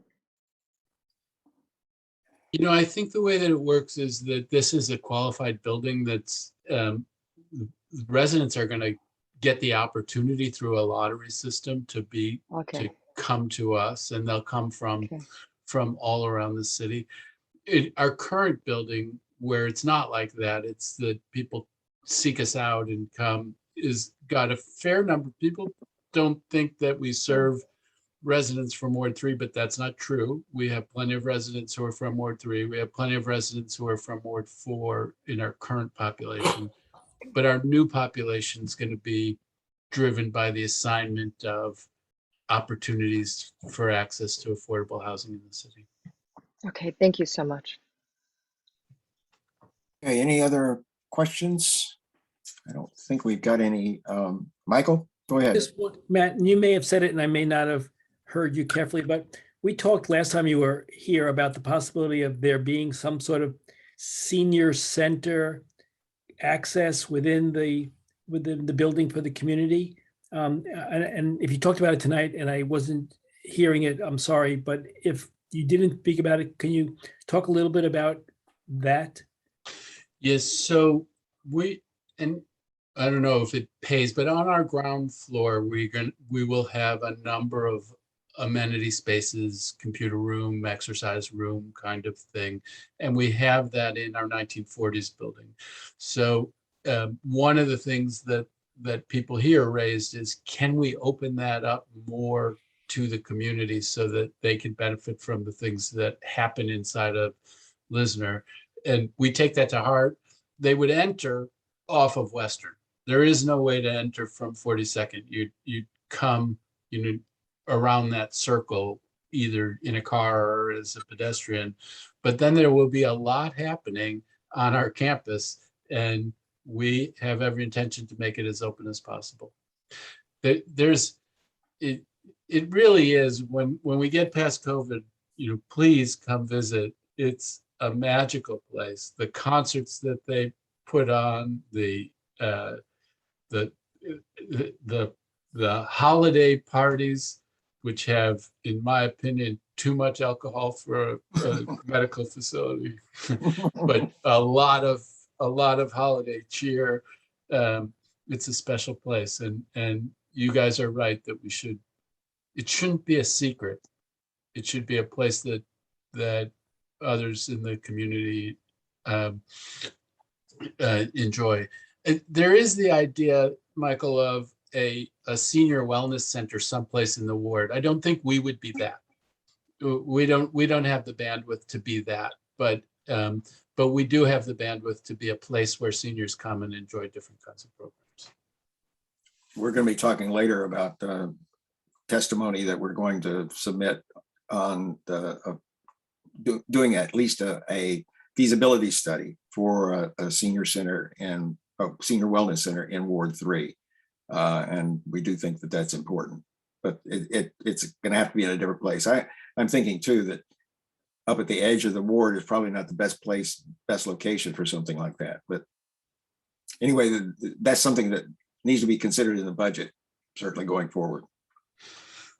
Michael, you had something else? How from final approval, let's say everything is approved miraculously tomorrow, when is your build completed? It's in early 2020, early or mid 2024. And this goes to a thing that our neighbors could be sensitive about, and we're grateful for their generosity. So we won't close on our award on this building. They're talking about now Q1 2023, because from the point where they approve a project, you then have to develop all the permit drawings and all the financials need to be scrubbed, and it takes a while. So it's going to take a while for us to do that. But once we know, now that we know we're good, we probably will use the fact of the coming award to get a line of credit to start the work on the 1940s building. So our hope is work on the 1940s building starts in 2022, finishes in 2023. Work on the new building starts in 2023 and finishes in 2024. So we're looking at 2 years of construction on this set. Thank you. Okay, anything else by anyone? The one thing that I wanted to add, Randy, is we do have the zoning commission, but the other thing that we have is HBRB. And there would be utility if you sent your resolution to HBRB. HBRB actually turns out to be probably the more challenging one. It's got a lot of subjectivity, and we have a plan where we're trying to balance the needs of HBRB and the needs of the neighborhood and our needs. And we think we've done a good job, but we want the HBRB to know, if it is the case, that institution and neighbors support this project. Okay, let me just describe the draft resolution that I prepared and circulated to the commissioners. And Connie, did that get put up on our website or not? Yes, it did. Okay. No, it has not. So we will do it right after. Yeah. All right. This resolution is borrowed heavily from ANC 3E's resolution that they passed last Wednesday, which I thought was very good. And so it recites a lot of the history and the description of the things that Matt and Michael have been talking about. But then the last two paragraphs, I think, are the most significant. The next to the last paragraph is ANC 34G supports the Lisner Homes proposal to build a project comprised entirely of deeply affordable housing units in a building that also meets the enterprise green community standards. And you didn't mention that, but I know that it does. It's going to be a green building as well. The funds generated by this proposed expansion are critical to supporting the Lisner's Homes' ongoing operations and its long-term stability. Because the current proposed design is appropriately deferential to the original Maine 1941 building in size, massing, and setbacks, ANC 34G urges the Historic Preservation Review Board to find that even if the campus were designated historic, the proposed new building would be compatible under its review standards. The last paragraph then, based on these commitments that the Lisner Home has made, ANC 34G joins ANC 3E in urging the Zoning Commission to approve the proposed map amendments to rezone 1.1 acres to RA2 Commissioner Speck is authorized to testify for ANC 34G in any proceeding connected with this application. Okay, I would move that we adopt this resolution. Is there a second? Thanks, Connie. Any discussion by commissioners? Any questions? I think we can vote on it then. All those in favor? 6-0. Okay. Thank you, Matt. Thank you, Michael. Thank you, Ward. We really appreciate it. We appreciate all the work that you do with the Lisner home too. I know this is really important for our community, and we really appreciate it. Thank you. Thank you. Appreciate it. Okay. The next item on the agenda is a report on the small area plan process from Connie and from Peter. There's lots going on. Peter, take the lead. Yep. Okay. There's a lot going on, but I think that actually we can keep this conversation rather tight. Today, the Office of Planning released a 66-page draft plan. The Office of Planning has said to us in our special meeting last week that we will have only a 30-day comment period through April 13th for us, the commission, to make comments, but also residents of the community to make comments. Then immediately thereafter, on April 13th, as the Office of Planning now schedules it, there will be a hearing at a very small meeting room in the library, and they will the Office of Planning will only provide the compilation of comments on or after April 13th. We tried very hard. I think all of us tried very hard to convince the OP planners to give us a longer comment period and the opportunity for a larger hearing and real-time views of the comments rather than compilation at the end. After Connie and I report, I'm going to propose that we approve a letter. You authorized me to send a letter to Anita Kozart, the interim director of the Office of Planning, asking for the very things that I've just ticked off, and that the Ward 3 Vision, a smart growth advocacy group here in Ward 3, have also asked for. The early indications are that Director Kozart will have nothing about this, extending this comment period time, but I still think it's worth asking, and I think that it also increases the pressure on the Office of Planning to approve the other two things that we're asking for, the opportunity for a real, potentially large public hearing at the end of the comment period and seeing comments in real time, which is very important to us as commissioners as we try to gauge where the community is on this issue. One other thing I want to report is that with a green light from several of you, I have, and at the encouragement of a number of residents, God bless, I have started pulling together a working group of residents. We had our organizational meeting yesterday. The aim of this group is to try to help the ANC formulate its assessment of the draft plan that we have before us in this very tight time frame, using as a kind of, to the extent possible, an objective measuring stick of the comprehensive plan task force and comprehensive plan resolution that our predecessor ANC passed that called for the small area plan in the first place, to see how the plan as we now have it near 2 years later compares to the resolution as to what the ANC asked for, and then helps doing, to the extent possible, providing objective research or underpinning so that when we get to the point where we are going to have to make some comment about this, and I think we all feel that we are obliged to really take a seriously assess this. That will have some help, and we ask this because it's good to get residents involved in this process. Also, this ANC has done an awful lot of work on an awful lot of big issues and is tired. And so asking for community help is a fair thing to do. So I just say with regard to this working group, it's still a morning. We've had an organizational meeting yesterday, but we are interested in other people who want to volunteer.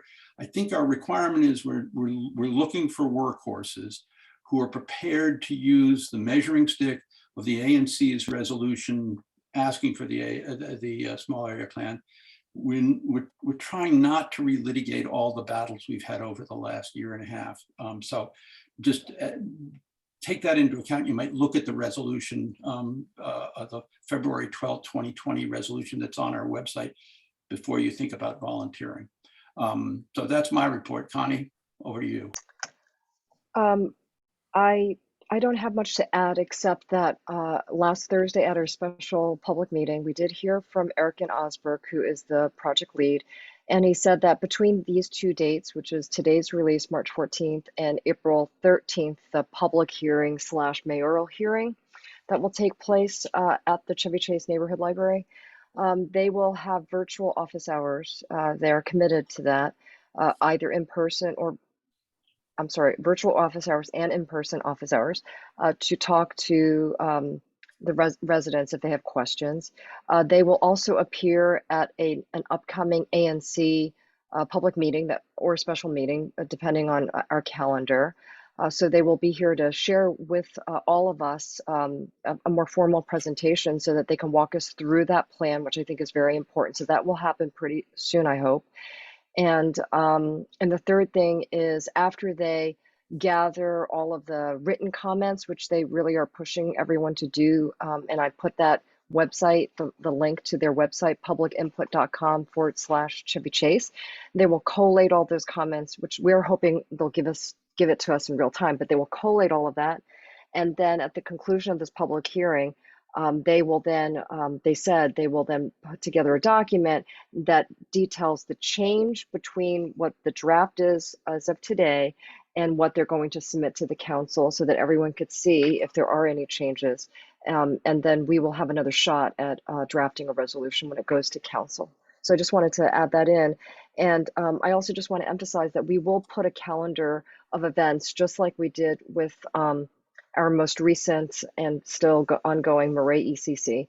I'll put that on the website. I'll have a dedicated page for the small area plan. I mean, we have a page already, but I'll put a dedicated site where we have our meetings and everything. And we'll also make sure that we broadcast it on our social media channels and neighborhood channels so that people know to attend. And we'll have to figure that out, what each of those topics will be.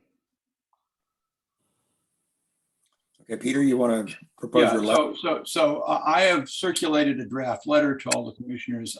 I mean, I can read it. It is posted on our website. I don't think it's necessary to read. These are the exact issues we raised at our meeting last week. I've just recited the nub of these issues. I'd like authorization to send this to the interim OP director. As Connie suggested, I think it should be from you and Connie on behalf of the commission. Fine, absolutely fine. Yep. Okay, is that all right with all the commissioners? I don't know that we need to take a vote, but we can take a vote. I think we should have just a motion to Okay, send that letter. Yeah. Okay.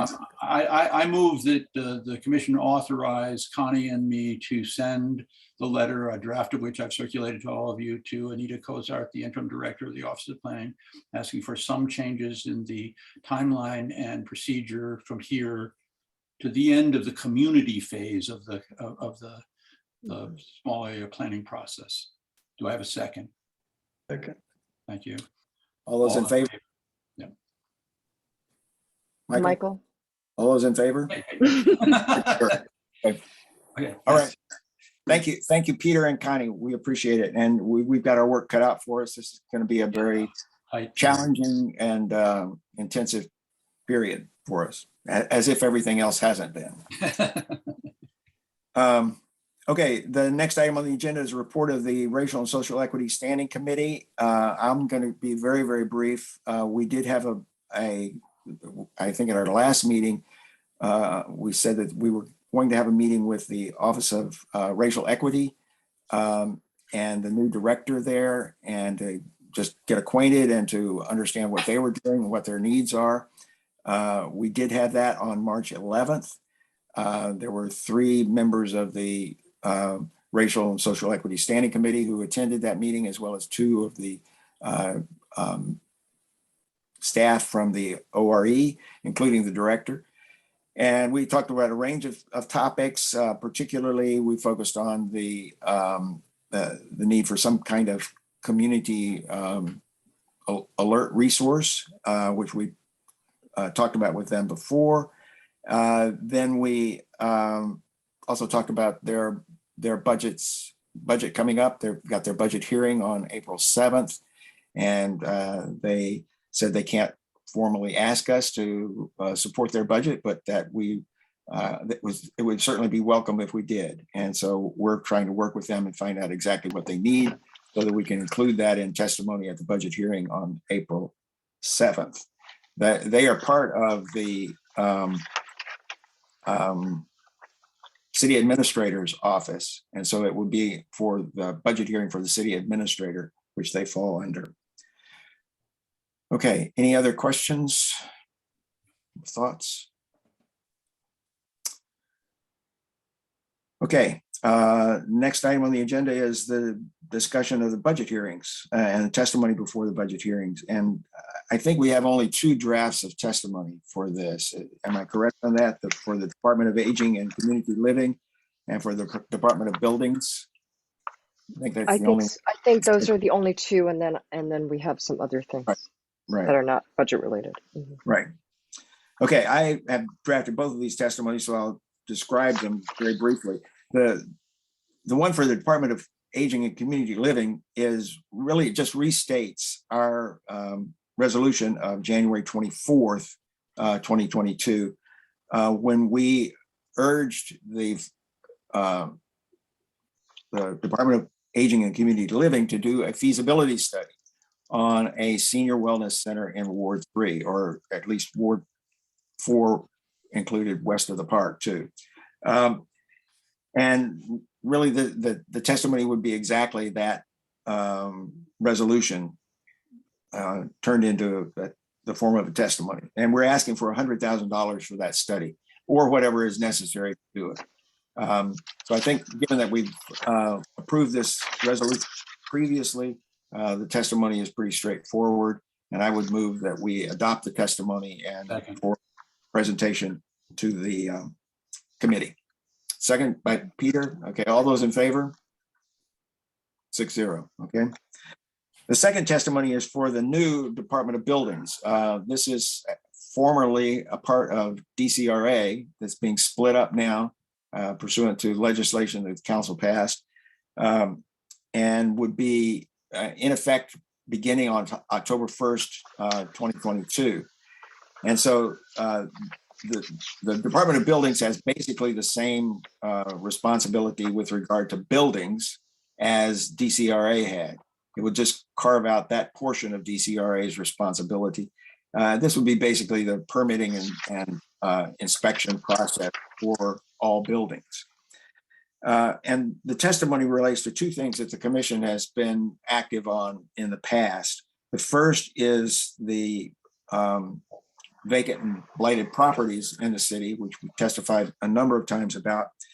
And what we're asking for and proposing for the Committee of the Whole, which oversees the Department of Buildings, is that the new agency do 3 things. First, that they audit and consolidate its databases to produce a reliable, publicly available inventory of vacant and blighted properties. Second, that it provide funding for inspectors, including their supervision and training.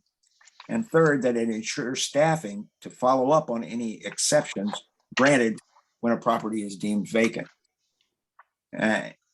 Those are things we've identified previously in our testimony before the committee of the whole about vacant and blighted properties. And I think those are the minimal kinds of things that the new Department of Buildings needs to focus on. And the second aspect of the testimony is with respect to DC Water's plans to replace all 28,000 lead service lines in the district by 2023.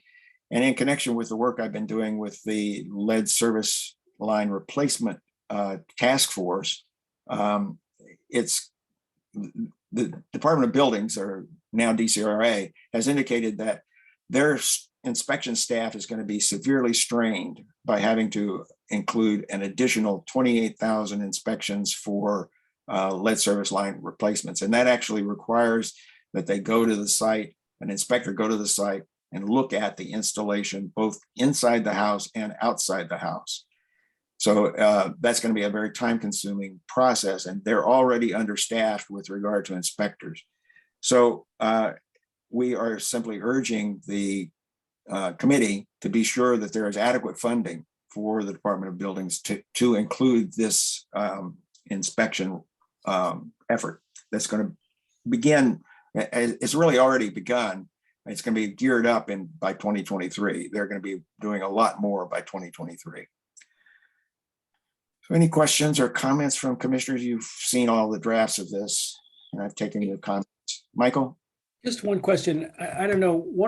I was asked recently about a house that's going under construction, and the people who were asking me about it were asking me about what does the city in this inspection process do about checking for asbestos? Is this incorporated, Randy, in Yeah, this?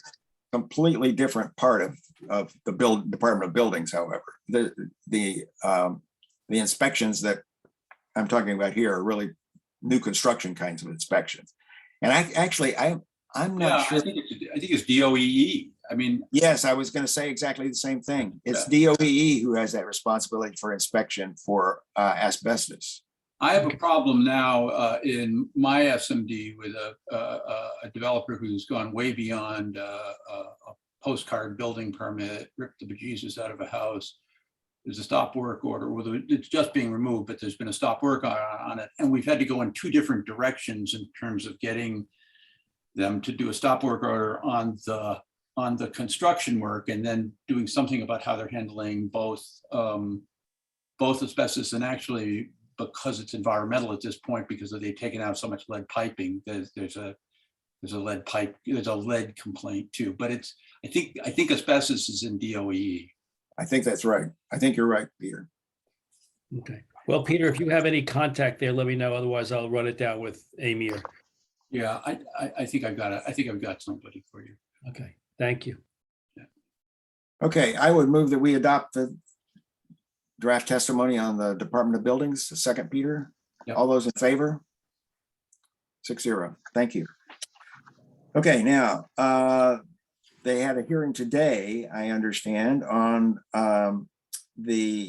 two proposed pieces of legislation: the Safe Routes to School Expansion Regulation Amendment Act and the Walk Without Worry Amendment Act. Mhm. And Connie, I think you attended those hearings and are preparing testimony to submit in writing after the close of the hearing, but within the time period that's permitted. Okay, go ahead. Correct. So I shared, unfortunately, the draft pretty late with the commissioners, though I did put it up on the website. So anyone who wants to follow it now, they can.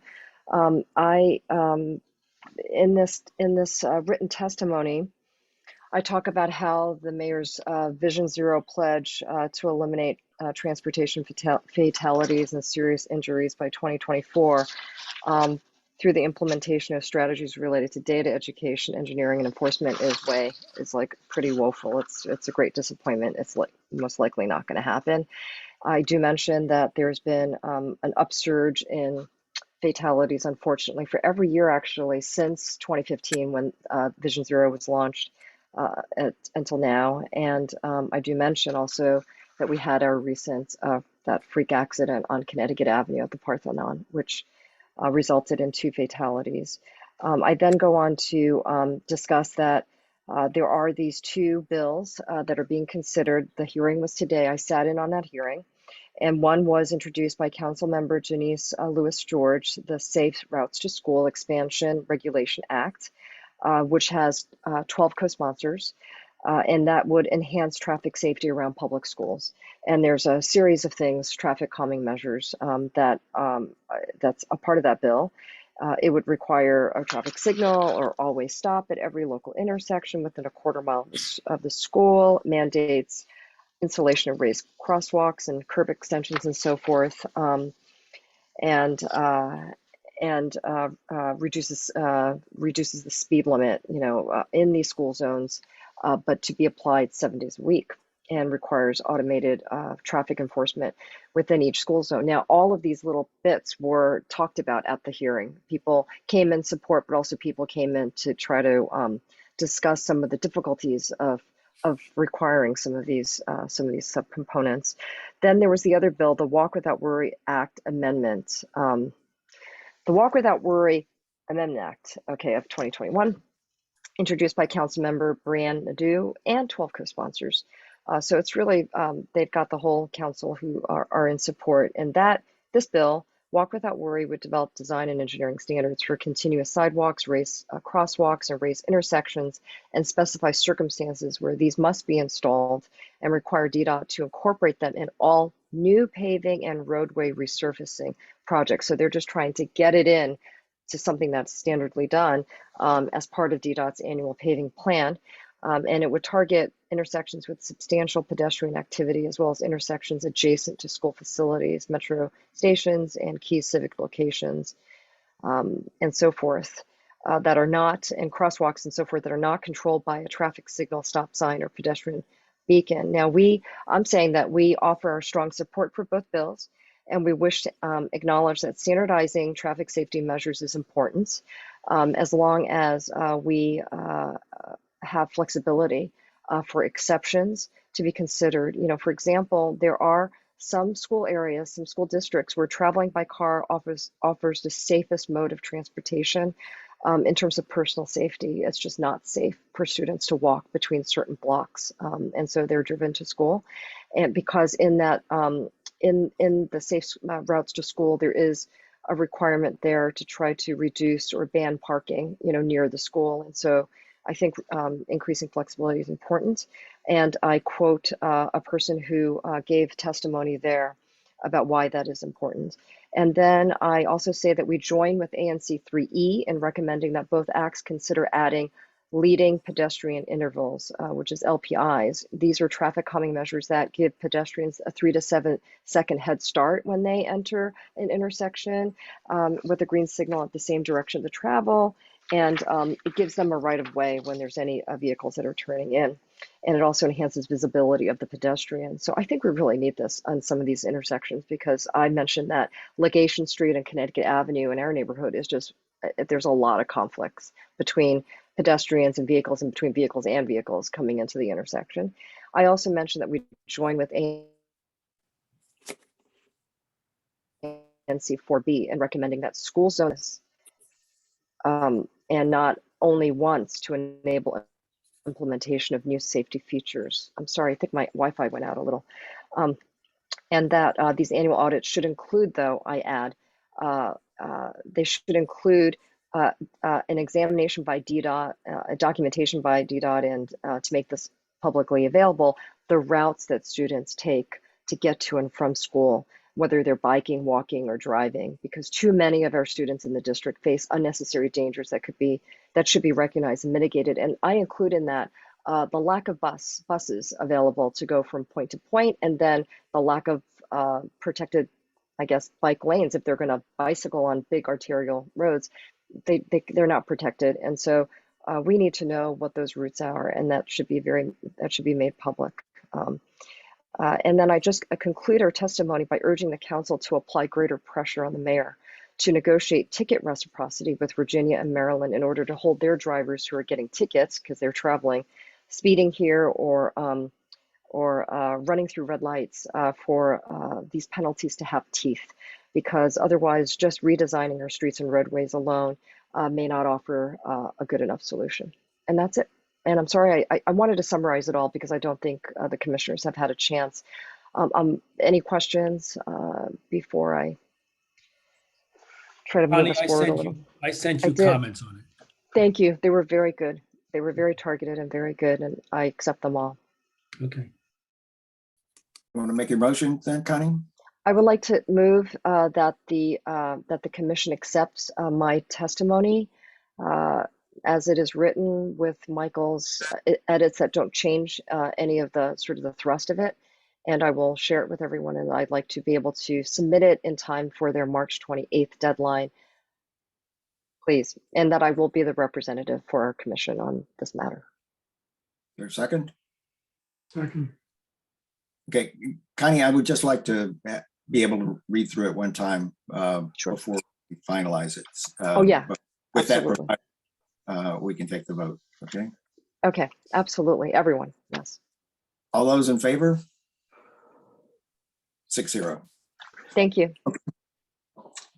All right, the final substantive item on the agenda is the Maret Memorandum of Understanding. And this came about, we urged the BZA at the hearing on March 9th to include our conditions, our attachment A to our resolution on February 28th as part of their order. They seemed reluctant to do that because they were concerned about enforceability issues, about being able to really track all of that themselves. And so they wanted it to be put in the form of a memorandum of understanding between the ANC and Maret School. That's similar actually to what we did with the Ingleside project, that there were a number of parts of that, the conditions that the ANC proposed that ended up as essentially a memorandum of understanding between the parties. And this is on a pretty short time schedule too. They asked for Maret to draft a memorandum of understanding that simply incorporates all of the conditions that we had in our February 28th resolution in the attachment. They did have one additional thing that they wanted us to include, and that was that Maret would report annually on compliance with the conditions. And so Maret did draft that. They took everything that was in our attachment. They put in a little preamble. John and I had one edit to that where we made it clear that it was a prerequisite for our support at the BZA that they agree to and incorporate all of our conditions in this memorandum of understanding, just to make it very clear that that was the key for our being able to support this. The memorandum of understanding will then be referenced in the BZA's order so that it becomes really a part of their order as well. There's one other change that we made, and this came up as a result of the discussions at the hearing, and that is with regard to the turf field, that we've added just a sentence that says that Maret will use best practices with the installation of the turf field, particularly as it relates to any chemical and biological factors. Those things came up at the hearing, and so we addressed that specifically. Other than that, and the signatures at the end, the memorandum of understanding is simply a restatement and a recasting of the conditions that we've already approved and included in our resolution. So really, I think that John, you want to go through the specifics of the motion so that we can make sure that's done exactly right? You're muted. You're muted, John. Can I ask a question before we do the specifics, just in terms of the reporting part? There was a Yep. proposal on the listserv that the report not only be to us, but to the community. Is there any reaction to that? That's just going to be unwieldy, I think. We will report to the community. Okay. I mean, there wouldn't be really a way to have it reported to the community generally. It will all be on our website. We'll have whatever the reports are. They'll all be posted. there's not going to be any, it'll be completely transparent. Got it. Okay, John? Yes, we're allowed to amend a previous document under Robert's rules. I checked on that, so that's not a problem. I can read our proposed language if you like. And Peter, I'll send you the complete documentation for this. Should I just read it? Yes, that's fine. Okay. I introduce a motion to modify the MOU between Maret School and the ANC regarding the conversion of the ECC field in the following manner. Modify Part 1, Section H by adding, quote, Maret shall not use crumb rubber on infill, which the District Department of General Services no longer permits for district-owned fields. Maret shall observe, quote unquote, best practices regarding the composition and installation of the field, including consideration of chemical and bacterial factors. That takes care of the first one. And by adding a new section L as follows. Maret shall present an annual report at a regularly scheduled ANC 34G public meeting that provides details regarding the operation of the athletics facilities over the past year and provides the public an opportunity to provide comment. Maret shall provide the first annual report 1 year after use of the field of athletic fields has commenced and will provide the annual reports for 10 years. So that is the motion. Any discussion? First, we'll get a second. Is there a second? Okay, Peter.